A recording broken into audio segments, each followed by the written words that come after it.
Day 1. Salvage ship The Wretched. Flight engineer Jonathan Felber reporting. The other members of the crew are dead, and the engines remain non-operational. Though ship integrity remains good and life support systems are still active, I successfully jettisoned the intruder from the airlocks, but it remains alive and continues to try and access the ship. With a little luck, I can repair the distress beacon and somebody will pick me up. This is Jonathan Felber, the last survivor of the Wretched, signing off. Day 2. Salvage ship The Wretched. Flight engineer Jonathan Felber reporting. The ship suffered from many problems today. The first sign was faulty lighting in what was once the crew common areas.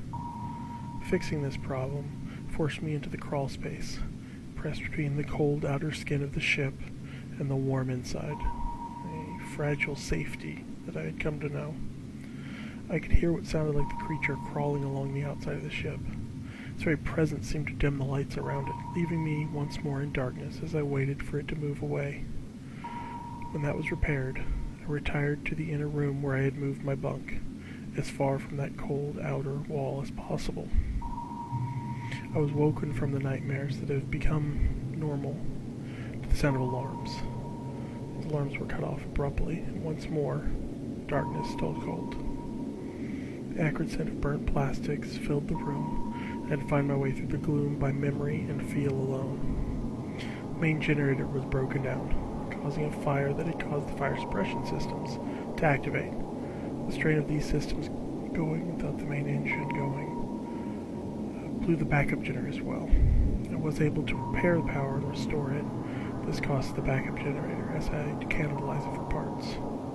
Power is restored for now, but the life support system has developed a grinding noise that I do not like. I don't know what I'll do if that fails, so I'll have to keep a very close eye on it. This is Jonathan Felber, last survivor of the Wretched, signing off. Day 3. Salvage ship The Wretched.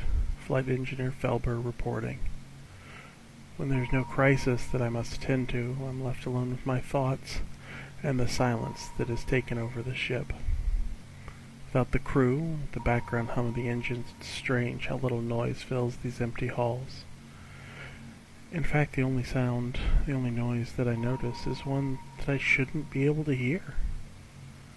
A creature moving along the outside of the ship, through the many holes and insulation and bulkheads designed to keep the cold space out and the warm area in. I shouldn't hear those vicious talons that I've seen tear my crewmates apart as they click and scratch along the metal skin of the ship. Maybe I don't hear it.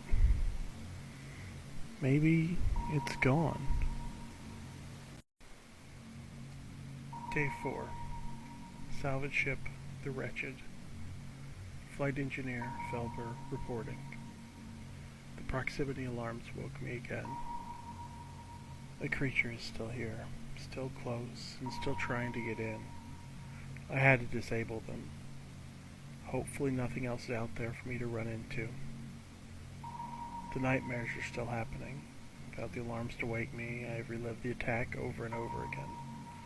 Losing contact with some of the crew, finding what had left behind, what was once people I called friends, family even, were now nothing more than meat, just pieces.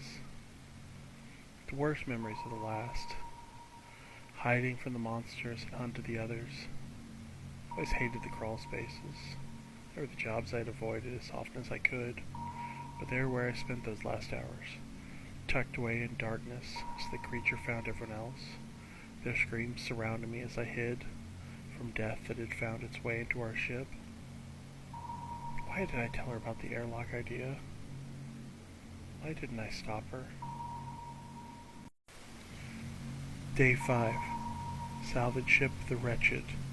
Flight engineer Felber reporting. Another day drifting through empty space. Another day maintaining the ship and trying to repair the beacon. I cannot help but to think about this creature, this nightmare made real that found us in the dark places between the stars. To we do something? Do we bring this upon ourselves? Was it just chance? Bad draw of the cards that put us on this collision course? It's been many years, a lifetime really, since I considered myself a religious man. But I feel like one of those primitive people coming across something they can only call a demon. I have no words, no ideas, no concepts for this thing. No way to understand where it came from or why we are punished with it. I can only hide and hope. Perhaps I'll pray again. Perhaps that's why this demon is here. Day 6. Salvage ship The Wretched. Flight Engineer Felber reporting. The sensors continue to show nothing. Just a vast, empty nothingness. No planets, no ships, just the void. Only myself and the creature calling it home now. I wonder if it has a name.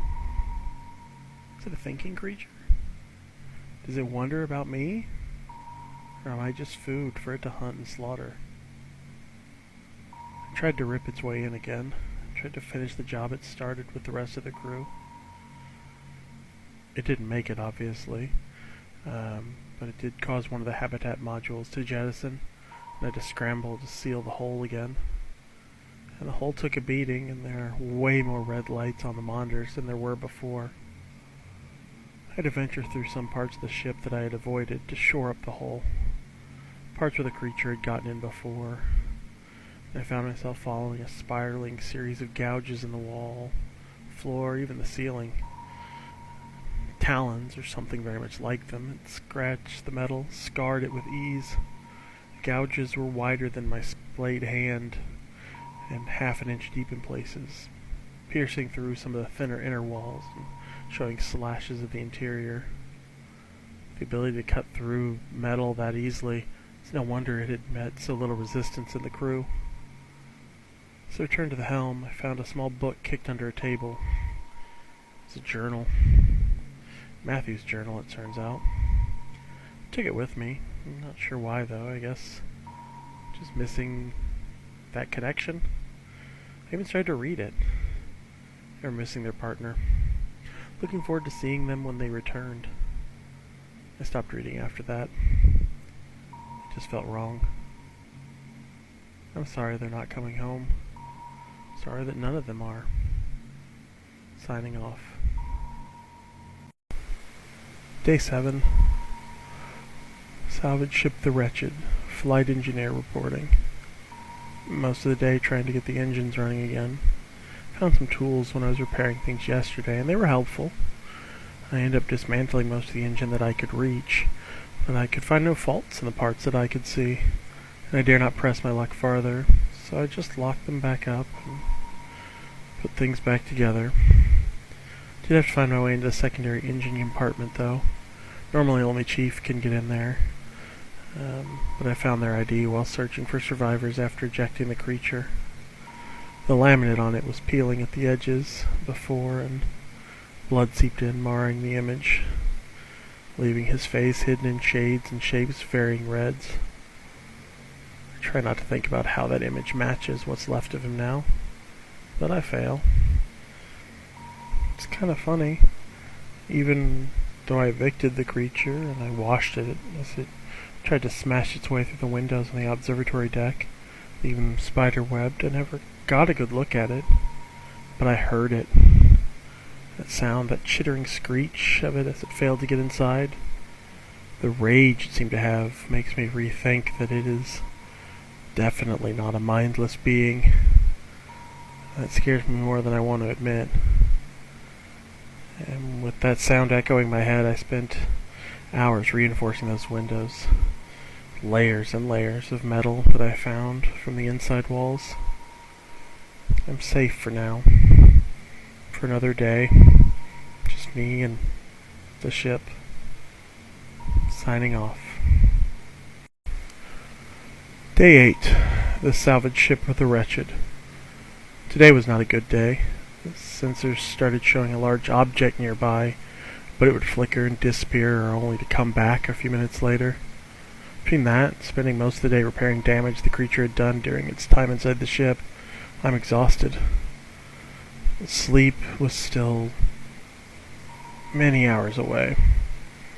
How one being could cause that much trauma, that much loss of life in such a short period of time is beyond me. It seemed designed to deal carnage, to rip through flesh and metal like tissue paper, leaving death and destruction in its wake. It is with these thoughts in mind that I realized I had to go outside the ship. The antenna array was damaged when the habitat module was jettisoned. If I'm going to get the beacon up and running, I need the antenna working. How do I keep the creature from finding me when I'm outside the metal shell of this ship, with only a space suit between me and those talons? I wasn't sure. Turns out the answer was with one of the landers. I had thought about using it to escape the ship earlier, but the asteroid that hit us, the one that damaged the engine and left us as a sitting duck for this creature, had damaged it beyond my skill to repair. It wouldn't hold an atmosphere anymore. But I could send it in along the ship as a noisy distraction. And that's what I did. And it seemed to work, since I'm here to report on it. The creature was busy chasing it, or just never noticed me. It took me almost an hour to get a handle on the panic attack that overtook me when I got back inside. Hopefully the repairs hold. I don't think I can do that again. I'm out of landers at the very least. I need the beacon going now. Hopefully someone is nearby to hear me. Signing off. I pray you bring me safely to harbor. Safely to harbor. Bring me safely to harbor. Safely to harbor. To harbor. To harbor. Safely to harbor.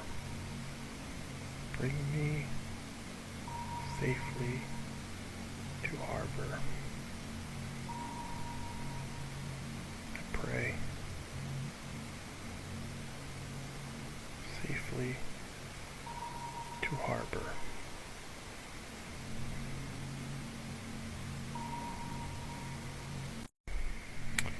Day 10. I missed a log yesterday, I think. I must have been working on things and forgot about it. It's been a mess. I found micro holes that the asteroid had left, things that we missed when the creature showed itself. The ship has been slowly venting oxygen into the void since then. I think everything, there was a slow leak. I patched them now. There's one less problem to worry about, which is wonderful since I've had so many others to deal with. Like the fact that one of the food storage modules suffered some power issue, and now is just full of mold.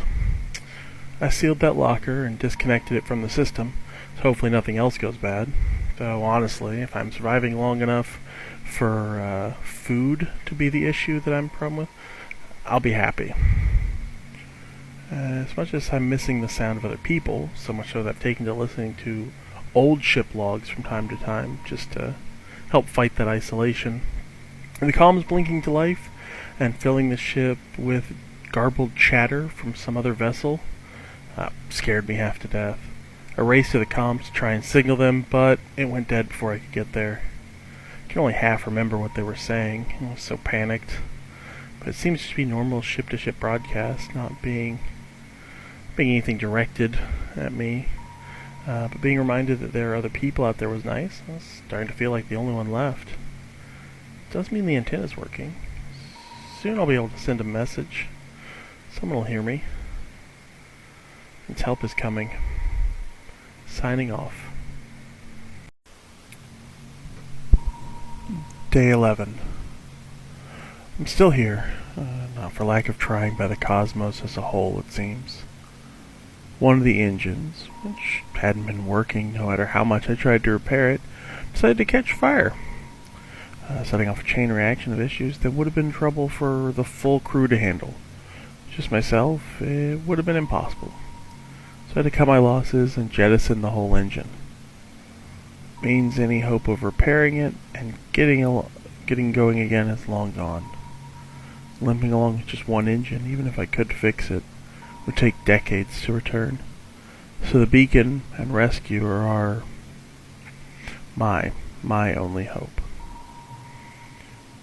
With that in mind, I had to take care of something that I had been avoiding. I was hoping to repair the engines and return home in a short time.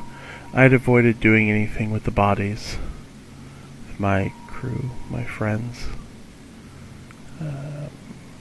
We had moved the ones we could to the officers' mess before it was just me. After that I couldn't. I just couldn't.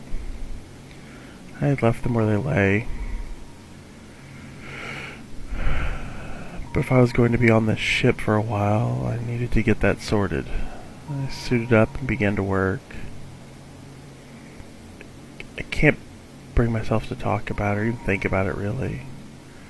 I hardly made it through it, but I got them into the airlock. When I returned to the officer's mess to get the other bodies I had put there, the eyes moved. I swear they did. Staring at me. Judging me. Why did I survive? Why am I still here? Day 12. Sorry I left the log yesterday where I did. I thought I could talk about it, but it was hard. I did eventually go back to the officer's mess, and the eyes were still there this time. They were still and not judging. I got them all moved to the airlock, but I couldn't eject them. I know it's a bad idea, but I didn't want to leave them here. I want to take them home. Feels like the least I can do since I survived and they didn't. In among the bodies, I found Simon. Simon is a small teddy bear. Rachel's daughter had sent the bear with her to keep her safe. She had it with her when the creature found her. It hadn't helped. Despite all the carnage around it, it was pristine. Spotless. Clean. So I took Simon with me to the bridge to keep me company. Maybe he'll do a better job keeping me safe. Gravity drive failing was one of those surprises that would have been comical before, but now was just a nightmare. It took forever to fix since I had to drag myself there, but while I was doing it, I found some of Bella's pictures floating around. It made me think about the dream she told me about. Talked about nightmares of a shadow chasing her. It had been plaguing her for a couple days since we left. We brushed it off as nerves. It was our first trip with the ship. First time off planet, even. Looks like we were wrong. I wish we'd listened. Signing off. Day 13. I spent the day cleaning. It was a long process, but every room is clean now. As much as it could be. At least I don't have to worry about catching something from the mess the creature left with the rest of the crew. Can't bring myself to do anything else today, though. It's the middle of what I've been assuming is day, but I'm already making my log. It just seems pointless. No matter what I do, Beacon doesn't seem to want to come together. The engines are dead. I'm drifting, just waiting for the creature to return. Keep finding myself coming back to the question that the dead ask me. Why am I alive? Why not them? Why did I survive when others who, didn't? I don't have an answer for them. I don't have an answer for myself. Thought about joining them. They're all down in the airlock. I could just go down there and set us all free.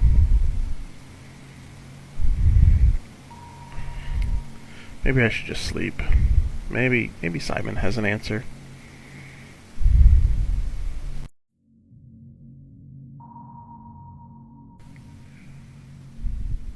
Day 14. Sleep helped. Yesterday it just got to be too much, but sleep helped, so. With the ship cleaned up, I turned myself back to trying to get the beacon fixed, starting over from the beginning. I took it completely apart, had the pieces spread out across the whole worktop, carefully cleaned every bit, checked each wire for problems, every weld, every connection. Still didn't find a problem. What I did find, after putting the beacon back together and replacing it where it should go, was a long talon. It was embedded in the wall in medbay. Apparently, the creature had grabbed the counter. No idea what to make of it, but I boxed it up so that someone could take a look. The biggest surprise was when the beacon was plugged in, it seemed to work. It's showing a signal. So, hopefully help is... The log ends there. System shows catastrophic systems failure.